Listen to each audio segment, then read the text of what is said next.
అమరావతి రాజధాని రైతులకు అండగా రాజధాని ప్రాంత రైతులకు 1 ఎకరానికి ₹1 కోటి లేదా గవర్నమెంట్ విలువ ప్రకారం 4% మరియు 1250 గజాలు భూమి ఇవ్వాలని, రైతు కూలీలకు ప్రతి నెలా ₹10,000 ఆర్థిక సాయం అందించాలని, రెండవ ల్యాండ్ పూలింగ్ వల్ల నష్టపోయిన రియల్ ప్రమోటర్స్ కు తగిన నష్టపరిహారం ప్రభుత్వం ఇవ్వాలని డిమాండ్ చేస్తూ నిడుముక్కల గ్రామంలో ఆంధ్ర రాష్ట్ర సమితి ఏఆర్ఎస్ పార్టీ వ్యవస్థాపక అధ్యక్షులు జంజనం కోటేశ్వరరావు జేకేఆర్ ఆధ్వర్యంలో రిలే నిరసన దీక్ష గురువారం 130వ రోజుకు చేరింది. రిలే నిరసన దీక్షకు సంఘీభావంగా శిబిరంలో అమరావతి రాజధాని ప్రాంత రైతు కూలీలు అధిక సంఖ్యలో బైఠాయించి నిరసన తెలిపారు. ఈ సందర్భంగా ఏర్పాటు చేసిన విలేకరుల సమావేశంలో జేకేఆర్ మాట్లాడుతూ అమరావతి రాజధాని అంశంపై కూటమి ప్రభుత్వం అవలంబిస్తున్న నిర్లక్ష్య తీరును ఆరోపిస్తూ తనదైన శైలిలో సంచలన వ్యాఖ్యలు చేశారు. దాదాపు ఈ రాష్ట్రం విడిపోయి 12 సంవత్సరాలు దాటిపోయింది.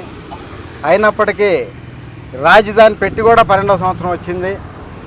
ఇదే రాజధానిని ఆమోద ముద్ర వేయించాలని చెప్పి నేను ప్రధాన డిమాండ్ కోరుకుంటా ఉన్నా. అట్లాగే రైతులకు కూడా ఎకరానికి ₹1 కోటి 1250 గజాలు ఇవ్వాలని చెప్పి కోరుకుంటా ఉన్నాను. పూలింగ్ అనేది మాత్రం 100% తీసుకునేదని అంటున్నారు. సర్వేలు కూడా జరుగుతూ ఉన్నాయి. అట్లాగే జూన్ ఆ టైంలో మే జూన్లో కూడా ఒక 100 బళ్ళు తీసుకొచ్చి సాయిల్ టెస్టింగ్ చేసుకున్నారు. అయితే వాళ్ళు సెకండ్ పూలింగ్ తీసుకోవడానికి డిసైడ్ అయిపోయి వాళ్ళ ప్రయత్నాలు వాళ్ళు చేస్తూనే ఉన్నారు. అయితే రైతుకి ఏమిస్తాం అనేది మాత్రం స్పష్టమైన హామీ ఇవ్వటం లేదు. అది కోరుకుంటా ఉన్నాము. ప్రభుత్వాలు ఎప్పుడు కూడా అధికారం ఉండగా మాకు అధికారం శాశ్వతం అని చెప్పి గుడ్డిగా నమ్ముకుంటే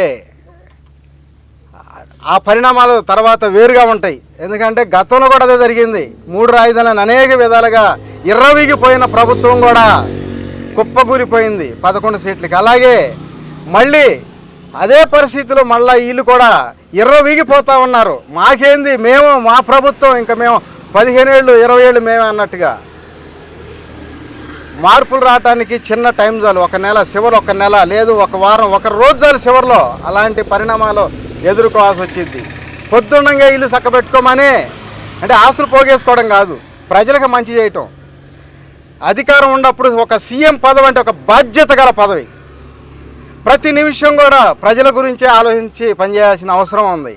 ఏదో సరదాగా ఏ బాధ్యత లేని వాళ్ళు పోయి దీపావళి మందులు కొనుక్కొచ్చుకున్నట్టు పండగ చేసుకున్నట్టు కాదు. ప్రభుత్వం గవర్నమెంట్ అంటే బాధ్యత. ఒక సీఎం పదవి అంటే సరదాలు తీసుకోవడానికి వాళ్ళు కాదు, సరదాగా ఇదే సేవ పోయడానికి కాదు. ప్రజలకి ప్రతి క్షణం ప్రజల్లో ఉండి పనిచేయాలి. మొన్న ఆయన అంటాడు అర్జీలు తీసుకున్నారంట, క్యూలు పెట్టి అర్జీలు తీసుకోవటం గొప్ప, లేకపోతే వాలంటరీ వ్యవస్థ పెట్టి రాష్ట్రం అంతా కూడా ప్రతి ఇంటికి ఏ సర్టిఫికెట్ కావాలన్నా ఏ పని కావాలన్నా వాలంటరీ వ్యవస్థను పెట్టి ఇంటి వద్దకు పంపించడం గొప్ప. ఒకసారి ఆలోచించండి. ఎలక్షన్ వచ్చాయని చెప్పి పెన్షన్ లేదో ఓ 4 పార్టీ కార్యకర్త చేత పంచిచ్చినంత మాత్రాన ఓట్లేస్తారనుకోవడం అసంభవం. ప్రజలు ఒకటే గుర్తుపెట్టుకుంటారు, పరిపాలన ఎవరిది బాగుంది ఎవరిది బాలేదని ప్రతి క్షణం ఆలోచిస్తూనే ఉంటారు. దృష్టిలో పెట్టుకున్న 5 సంవత్సరాలు ఆయన ఏం చేశాడు ఈయన ఏం చేశాడు అని ఆలోచించి నిర్ణయం తీసుకొని ఓటేస్తారు. ప్రజలంత అమాయకులు కాదు. ఎందుకంటే ప్రజలు పడుతున్న ఇబ్బందుల గురించి ఆలోచించడం వదిలిపెట్టి బాధ్యత లేకుండా ఆ దేశం పోయి ఉంటారు, 1 లక్ష కోట్లు అంటారు, ఈ దేశం పోయి ఉంటారు 50,000 కోట్లు ఇచ్చే ఉంటారు.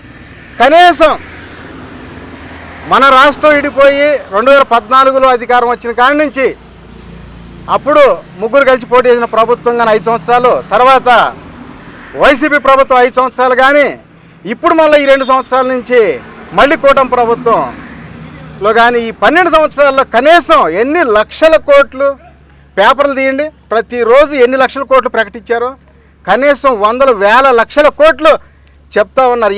ఎక్కడుండే వాళ్ళు దాచిపెట్టుకున్నారా, లేకపోతే చూపిండి ఎక్కడున్నాయో. ఇవన్నీ వదిలేసి అభివృద్ధి వదిలేసి ఏదో కొత్తగా పార్టీలు పెట్టుకున్నట్టు కనుక పబ్లిసిటీ కోసం చేసినట్టు ఆడబోయి ఏదో చేయటం ఏడబోయి ఏదో చేయటం.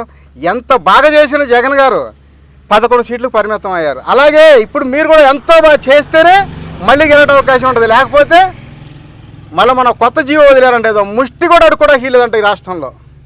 ఇది స్వతంత్ర దేశం కదా. ముష్టి 58 అంట జీవో, అంటే 5, 8, 13 అంటే 4, అంటే 4 సీట్లకి పరిమితం అయిపోవాలని చెప్పి ముష్టోళ్ళకు కూడా ముష్టడుకుంటా నీకుండా ఇబ్బంది పెడతా ఉంటారు అనుకుంటా. ప్రభుత్వం ప్రతి క్షణం ప్రజలు ఆలోచిస్తూనే ఉంటారు. ఎంతో ఆలోచనతోటి పనిచేయాల్సిన అవసరం ఉంది. ఎందుకంటే టైము ఊరికే గడిచిపోతూ ఉంటుంది. ఆల్రెడీ 2 ఏళ్ళు సంవత్సరాలు దాటిపోయింది, 2 ఏళ్ళు అయిపోతుంది. ఇంకా 3 ఏళ్ళు, చివరిలో 6 నెలలు ఏముండదు. ఈ 2-3 సంవత్సరాలు కూడా వానాకాలం పని ఎండాకాలం ఉండేది 1 సంవత్సరం, సంవత్సరన్నర. ఏం చేయాలి? ఓ 44,676 ఎకరాలు ఒక లిస్టు రాసుకొని పెట్టుకున్నారు పొలం తీసుకోవడానికి. భూసేకరణ అంటారు, భూ సమీకరణ అంటారు, ఏదో స్పష్టమైన హామీ ఇస్తే మళ్ళా ప్రజలందరూ ఒక్కసారిగా ప్రభుత్వాన్ని నిలదీస్తారు, తాడో పెట్టి తేలిపోయింది. అప్పుడెప్పుడు సీఎం పదవి పార్టీ లేకుండా మాట్లాడలేదు, ఈ ప్రాంతం అంతా అమాయకులు తింటారు, నేను నా కుటుంబం బాగుంటే సాలే అని అనుకుంటున్నారు. అప్పుడు గతంలో ఉండొచ్చు, ఇప్పుడు ఉండదే. 33,000 ఎకరాలు తీసుకుని అప్పుడు ఊరుకున్నారు అనుకుంటున్నారు. కావాల ఇప్పుడు 3వసారి మొదలైంది. అలాగే 3వ ప్రత్యామ్నాయం కూడా ఈ రాష్ట్రంలో మొదలైంది. ఇంతకుముందు వచ్చిన పార్టీలు వేరు, ఇప్పుడు వచ్చిన పార్టీ వేరు. ఈ జేకేఆర్ ప్రజల కోసం పార్టీ పెట్టాం, ప్రజల కోసం పనిచేస్తాం. గతంలో కూడా అన్నారు 2,000 పాడైతే ప్రామిస్ అనమాట. ఈ మాట అన్నారు ఒక ఆమె, జగన్ ఓటేస్తారన్నారు. వేసారా? 2,000 ఓటు పడితే ఓట్లు వేస్తారంట. ఇప్పుడు కూడా మొన్న కూడా అదే అన్నారు. మళ్ళీ ఒక కూటమి ప్రభుత్వంలో 10 రోజులు 10 కోట్ల మంది వేస్తే వాళ్ళ మొక్కని ఓటేస్తారంట. ఓటు అంత ఈజీగా అయ్యారు. అందుకనే ప్రతి ఓటర్కి 2,000 వేయి కాసిపడాల్సిన అవసరంలా. మళ్ళీ మనం మేనిఫెస్టోలో కొత్త పథకం జత చేసాం. ప్రతి ఓటర్కి ప్రతి నెల 5 సంవత్సరాల బోరికి 2,000 లెక్కేస్తాం. అలాగే వాళ్ళు ఇచ్చే 10 కోట్ల మందు కాసిపడాల్సిన అవసరంలా. మద్యం ఫ్రీ, ప్రతిరోజు డోర్ డెలివరీ పంపిస్తాం అన్నమాట 5 సంవత్సరాల బారికి.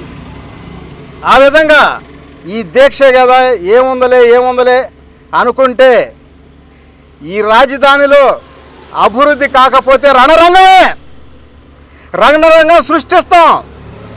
కాబట్టి అభివృద్ధి చేయాల్సిన బాధ్యత ప్రభుత్వానికి ఉంది. ప్రతిసారి మోసం చేస్తే సొత్తా ఊరుకునే పరిస్థితి కాదు అని చెప్పి నేను కేంద్ర ప్రభుత్వానైనా రాష్ట్ర ప్రభుత్వానైనా పవన్ కళ్యాణ్ గారినైనా సరే హెచ్చరిస్తున్నా.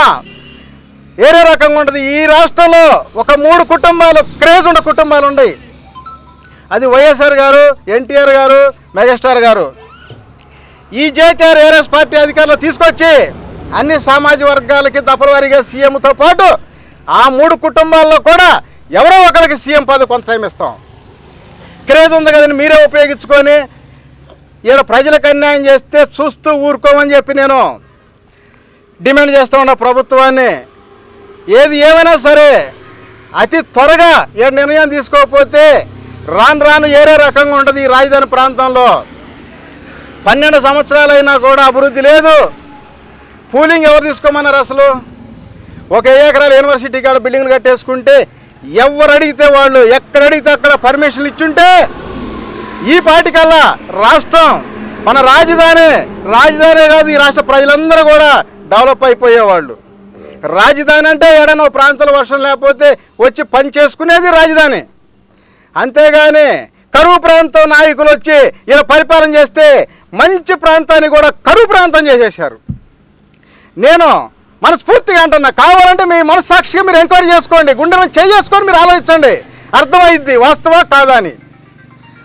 ఎంతో సంతోషంగా ఉండే ఈ ప్రాంతాన్ని ఎన్టీఆర్ ఏడిపించి పార్టీ లాక్కొని ఎలా చేశారో ఇలా భూములు రక్కొని కూడా ఈ ప్రాంతంలో పేరుకు రాజధాని గారి అలాగే ఈ ప్రాంత ప్రజలందరినీ కూడా సంక్షోభంలో నెట్టి బాధ పెడతా ఉన్నారు. ఈ రాజధాని రైతులు ఉసురు తగిలితే గతంలో ఏం జరిగిందో ఆ ప్రభుత్వాన్ని మీకు కూడా అదే జరిగిద్దని నేను హెచ్చరిస్తున్నా. నేనైతే వాస్తవంగా అయితే సెకండ్ పోలింగ్ వ్యతిరేకే. కానీ ఈ ప్రాంతం అభివృద్ధి కోసం ప్రజలందరూ బాగుండాలని, అభివృద్ధిని అడ్డుకోకూడదు అని చెప్పి, అభివృద్ధి కావాలి అంటే ఈ భూములు తీసేసుకొని వాళ్ళు రాజకీయ నాయకులు వ్యాపారాలు చేసుకుంటే ఇక్కడ రైతులకి ప్రజలకి ఇబ్బంది పడతారు. అందుకోసం 1,000 గజాలు గుడ్విల్, 1,000 గజాలు ప్లాట్ డెవలప్మెంట్కి ఇస్తేనే 2 కోట్ల 1 కోటి గుడ్విల్ ఇచ్చి సగం ప్లాట్లు అపార్ట్మెంట్లు డెవలప్మెంట్కి ఇస్తారు రైతుకి. అలాంటిది ఊళ్ళు లక్షల ఎకరాలు తీసేసుకుంటే ఇక్కడ రైతులు ఏమైపోవాలి? అందుకని డెవలప్ చేసినా చేయకపోయినా లేట్ అయినా రైతులకి ఎకరానికి 1 కోటి రూపాయలు ఇచ్చి ఉంటే వాళ్ళ పిల్లల పెళ్ళిళ్ళకి కానీ, వాళ్ళ చదువులకు కానీ, వాళ్ళ ఆరోగ్య బాగోపోయినా కానీ చూంచుకోవడం కానీ అనేక విధాలుగా కూడా డెవలప్మెంట్ అవడానికి అవకాశం ఉంటుంది. అందుకోసం నేను డిమాండ్ చేస్తున్నా, తరతరాల నుంచి నమ్ముకున్న భూమిని నమ్ముకున్న రైతు బాగుండాలి, ఆ రైతును నమ్ముకున్న తరతరాల నుంచి కార్మికులు బాగుండాలని మనస్ఫూర్తిగా నేను ఈ దీక్ష చేస్తున్నా. ఏదో ఓ 10 రోజులు ఓ నెల చేసి వదిలేస్తాడులే, ఆర్థికంగా కానీ ఏ విధంగానా కానీ ఆయన మనం ఇబ్బంది పెట్టి ఆపవచ్చు, కేసులు పెట్టి ఏం చేయగలడు అనుకున్నారు వాళ్ళు. నేను అంత ఈజీ కాదు. ప్రతి విషయంలో కూడా నేను జీరో నుంచి 1 నుంచి వచ్చినానే. 1 ఉంటేనే 10,000కైనా 1,00,000కైనా కోటికైనా వాల్యూ. ఆ 1 లేకపోతే సున్నాలన్నీ ఉత్త సున్నాలే. ఆ 1 ఈ జేకేఆర్ ఈ రాష్ట్రంలో ఈ రాజధానిలో మొదలైంది రణరంగం. ఖచ్చితంగా 100%. నెక్స్ట్ ఇదే రకంగా పోతే ఏఆర్ఎస్ అధికారంలోకి వచ్చింది. అన్ని పార్టీలు కొత్త పార్టీలు కలుపుకొని చెప్పాం కదా, ఇలా క్రేజ్ ఉన్న కుటుంబాలను కూడా కలుపుకొని వాళ్ళు కొంతమంది సీఎం ఆసక్తి ఉన్న వాళ్ళకి సీఎం ఇచ్చి కూడా మేము ముందుకెళ్తామని చెప్పి నేను డిమాండ్ చేస్తూ ఉండా. మీ ప్రెస్ మీట్ ద్వారాగా నాయకులకి ప్రజలకి అందరికి కూడా తెలియజేస్తూ ఉన్నాం. ప్రభుత్వం నుంచి అయితే స్పందన ఉంది, నీకేం కావాలో చెప్పన్నారు తప్పితే ప్రజలకి న్యాయం చేద్దామనే ఆలోచన అయితే కనపట్టల్లా. ఏదో అమౌంట్ కానీ కదా పొలం కానీ ఇస్తాము, నీకెందుకు నువ్వు తప్పుకోవచ్చు కదా అన్నారు. నేను పార్టీ స్థాపించినప్పుడే చెప్పా, పావల డబ్బులకి ₹10 పదవులకి ఆశపడేవాడు కాదు ఈ జేకేఆర్ అని ఫస్టే చెప్పా. ఏదైనా సరే మనం అడిగిన డిమాండ్ నెరవేర్చండి, లేదు మీకేమైనా ఎలా చేస్తే ఆ విధంగా వర్కౌట్ అయిద్దో అర్థం కాకపోతే నేను చెప్తానని చెప్పా. ఎకరానికి ₹1,00,000 ఇచ్చి ప్లస్ డెవలప్మెంట్ చేసి ప్రభుత్వానికి 10 లక్షల కోట్ల ఆస్తి అప్పచెబుతానన్నా. ఎకరం డెవలప్ చేసి 100 కోట్లు అమ్ముకుంటారు వాళ్ళు. ఎకరానికి ₹1,00,000 ఇస్తారు, రైతులకు 10 ఇస్తారు, రైతు కూలీలకి పెద్ద సమస్య ఏం కాదు. 100 కోట్లు అమ్మేటప్పుడు ₹1,00,000 ఇవ్వడానికి ఏమైంది? ఎందుకంటే ఇది హైదరాబాద్ రాజధానికి ఆ విధంగా 177 కోట్లకి అమ్మారు.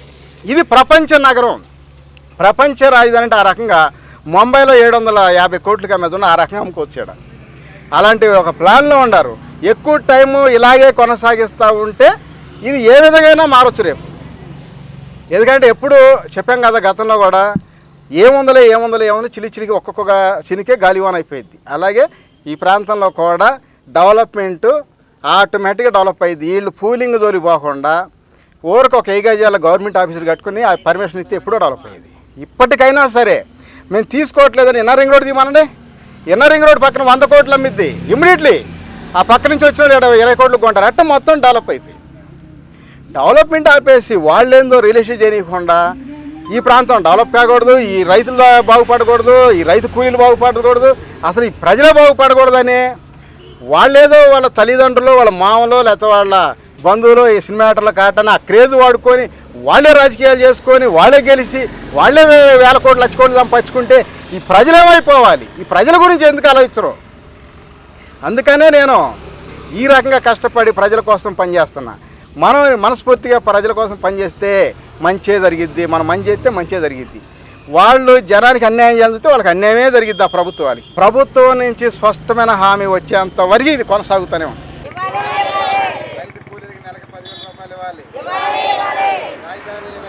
రైతు కూలీలకి నెలకు ₹10,000 ఇవ్వాలి.